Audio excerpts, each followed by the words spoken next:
Live, practice, and share the law of love to all today with all your heart. Dear friends, brothers and sisters in Christ, today we get inspiration from the book of Deuteronomy, chapter 4, verses 5 to 9, and the Gospel of Matthew, chapter 5, verses 17 to 19. We read that keep the laws and observe and practice them. This is what Moses exhorts. He encourages God's people. He encourages you and me about the law, about God's law, about God's commandment, basically the law of love, in order to have life. He encourages us about the law and to follow and practice and share the law so that we can have life, we can have prosperity, we can have blessings, we can have harmony, peace, especially when we follow the law. So when we don't follow the law, it means we shall not have the blessings, shall not experience the life. We experience instead death when we don't follow the law of love, the love of God and the love of neighbor. Imagine a world without law. How is it? It is chaotic. I wake up in the morning, I can do what I want, I can say whatever I want to say, I can get anything and hit anyone. Anyway, there is chaos when there is no law. The law, whenever there is no law, there is war, there is tension, there is division, there is brokenness. Whenever there is no law, there is pain, there is sorrow whenever there is no law. So a person, dear friends, who lives a good moral life does not necessarily need the laws. The laws are intended to help us to live a good moral life, a good way of living. We need them as means. So a person who is already living a good life does not necessarily look at even laws as heavy, because everything that is good for him, for others, and for God is doing them very well. So we need laws not as an end, but as a means to live a good, moral, happy, peaceful life. We need the laws. The laws are there to guide us to live, as a means to guide us to live a good life. Moses says that the law was given by God so that people can live harmonious lives, peaceful lives. That's why God gave the law, so that we may live peaceful life. When God created the world, God wanted men and women, you and me, to live in harmony, to be peaceful with each other and with creation, with the nature, and especially with God himself, to be one with all, to be peaceful in harmony with all. That's why God created the world. The question would be that, am I in harmony with myself? Am I at peace with myself? Am I in harmony with others? Am I united with others and with God? Am I at peace with everyone? However, you know what? As God intended to create the world so that it is in harmony, however, we see that as time went by, what happened? That human beings forgot what they were meant to be and what they were meant to do. And there was disorder and there was disharmony, and as a result, God created everything in harmony, in peace, in happiness. And that's what he intended the world to be. But as time went on, because of disobedience, there was a kind of war within the human person. There is disorder in the human person. That harmony was lost. Now, that's why Moses renews the commitment which God with his people made. When he tells these people, he tells you and me, that the law given by God is not the law that is meant to restrain us, to enslave us, or to condemn people, but it is a law that is given so that everyone is free to live in loving harmony, everyone is free to live in unity, in peace, in happiness with all. The law is not there to enslave us, to tie us up.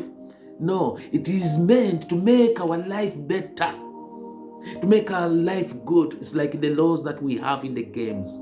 They are not there to make us not enjoy the game. They are meant to enjoy to help us to enjoy the games better. So that if the ball is out, it is out, and everyone follows that. If there is a foul, there's a foul, and the referee blows so that we are able to enjoy and follow the game in a peaceful way. So as time went still by, what happened? That most people started to look at the law as an end in itself and not as a means to an end. For example, they started looking, how do we mean by the law as an end in itself? They started looking at the law externally. For example, praying. They were praying only to be externally seen. Fasting. They were fasting only to be externally seen by others. Charity or alms giving, like it is in this Lenten period. They were giving things in order to be seen and praised by others. So they were doing things externally. I just pray externally without, but what's the attitude of my heart? I just pray so that people can see me. But what is deep in my heart? Is my heart involved in the prayer, or I'm just appearing there?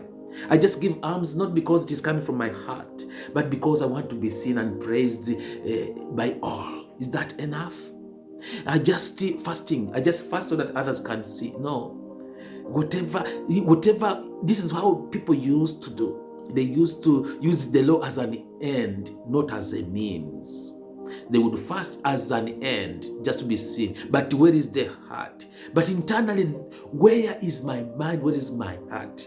What is my intention in praying, in fasting, in almsgiving? Now, Israel takes the notice of all the laws and customs. That's what we hear from the invitation of Moses. He says, Israel, people of God, take notice. Pay attention to the laws and customs and every way of living that I teach you today. Pay attention to the good things that we learn from each other and from God, because God is teaching us through everyone. So pay attention. This is the encouragement from Moses to Israel, to you and me, to the people of God.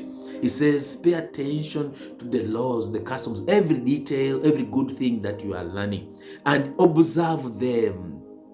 Follow them, learn, teach them, that you may have life. So we want to have life. We are invited to follow the law of goodness, the law of God, the law of love, in order to have life. And in order to enter the promised land, we are invited to follow the law of God, the law of love, in order to take possession of the land that the Lord God our Father is giving us. We are invited to follow the law of love, the law of life of God, in order to experience both physical blessings and spiritual blessings. And we hear Moses continuing to say that, take care, meaning pay attention what you do and what you say, and be on your guard, meaning let whatever we do be good and do good to all, so that whatever we do is good. Otherwise, if we don't take care, then we shall be spreading only bad and evil and negatives to the people that we meet. So that's why Moses exhorts and encourages the people to take care, to whatever we do. Let everything that we do and say and think be good.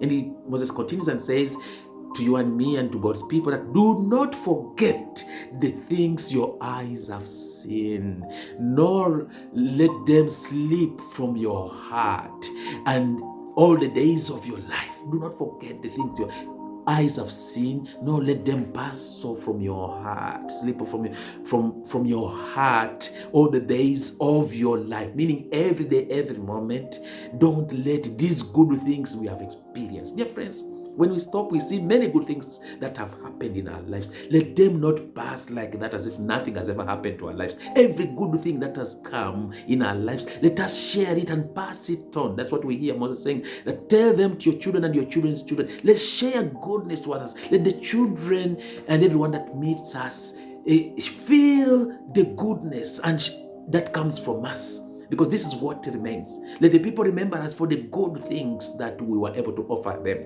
not the bad things. And if we go through any bad instances in life, let us learn from that. Let us draw good from that bad incident that happens, and let that accompany us.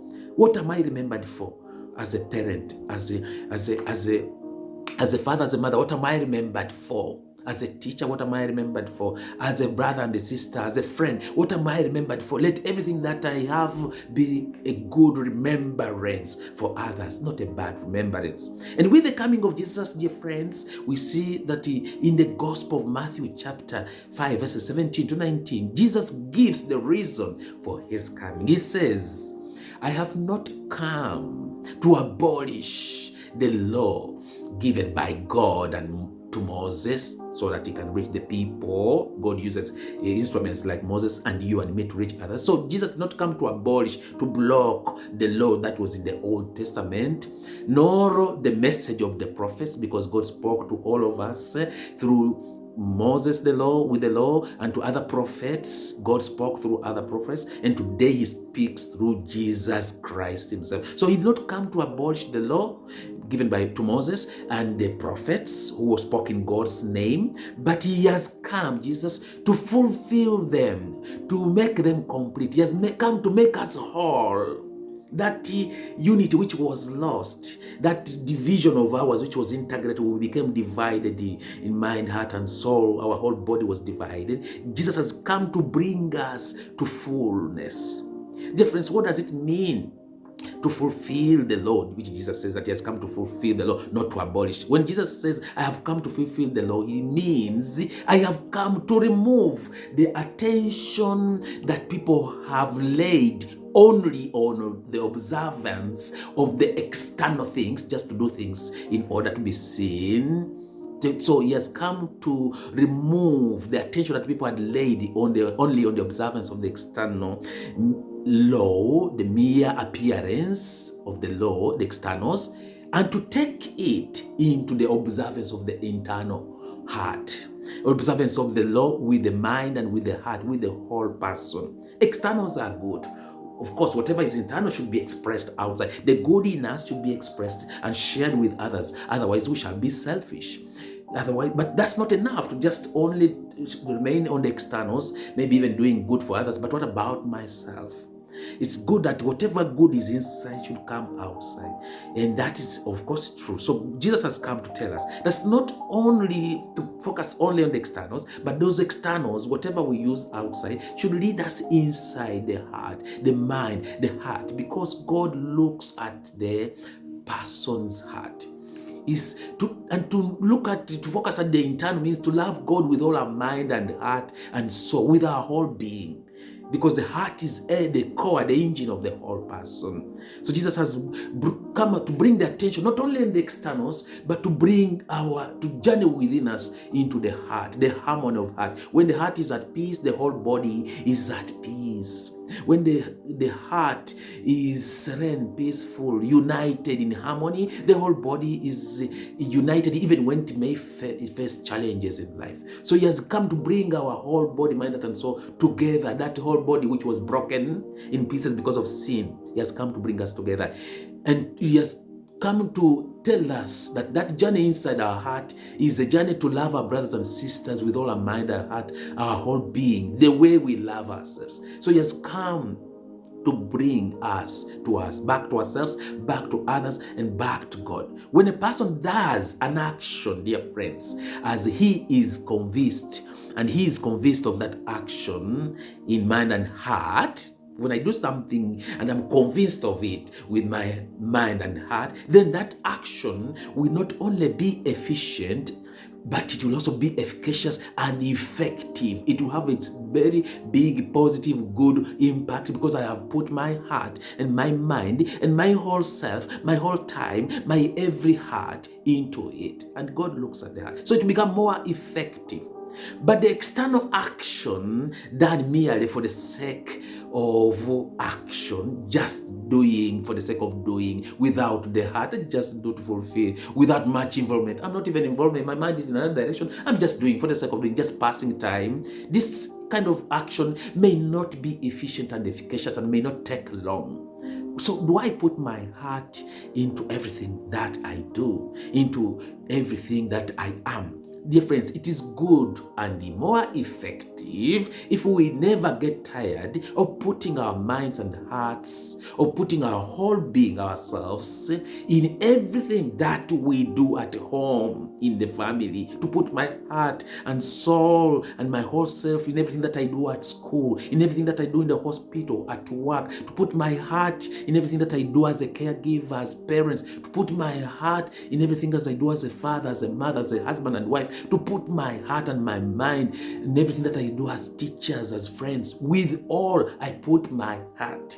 in everything that I do and everything that I am. I put my heart. Yes, we are invited, dear friends, to always put our minds and hearts, especially in our relationships with God, and with people, and with nature, with creation, with everything, to put my heart.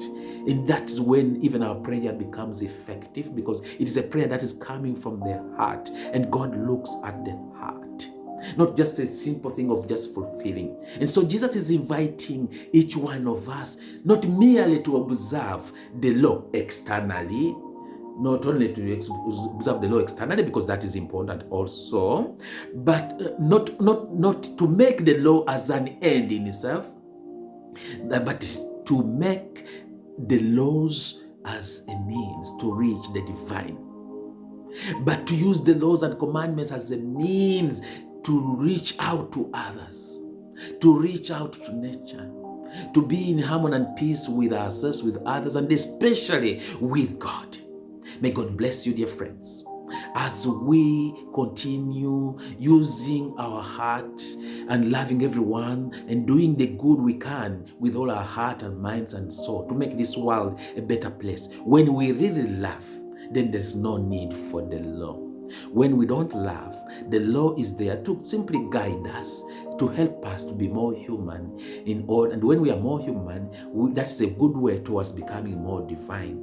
May the Lord bless us as we journey every day and grow in love, to put our heart into whatever we do at home, in the family, in our workplace, and everywhere, and to love all as they are, and to accompany each other as brothers and sisters, and to make the world a better place. God bless you, dear friends.